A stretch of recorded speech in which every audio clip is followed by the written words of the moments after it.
કહેવાય છે ને કે બાળકો જેવું જોવે તેવું જ શીખે. લાગે છે કે અફઘાનિસ્તાનમાં રહેતા કાબુલને મૂવી જોવાનો ઘણો શોખ છે અને એમાં પણ તેને ખાસ શિદ્દત મૂવી જોયું લાગે છે, કેમ કે માનવામાં જ નથી આવતું કે અફઘાનિસ્તાનથી એક 13 વર્ષનો બાળક ફ્લાઇટના લેન્ડિંગ ગિયરમાં સંતાઈને દિલ્હી આવ્યો હોય. તમને પણ મારી વાત સાંભળીને આશ્ચર્ય થયું ને કે કોઈ વિમાનના ટાયરમાં લટકીને કેવી રીતે આવે, અને એ પણ જીવતો, કેમ કે 10,000 ફૂટથી ઉપર ઓક્સિજનનું સ્તર ખૂબ જ ઓછું હોય છે.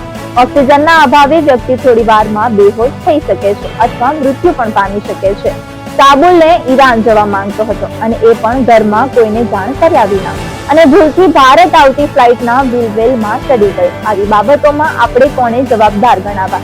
મા બાપને કે એમને પોતાના બાળકનું ધ્યાન ન રાખ્યું, કે આ અબોધ બાળકને જે પોતાના માતા પિતાને જાણ કરવી પણ જરૂરી ન સમજી.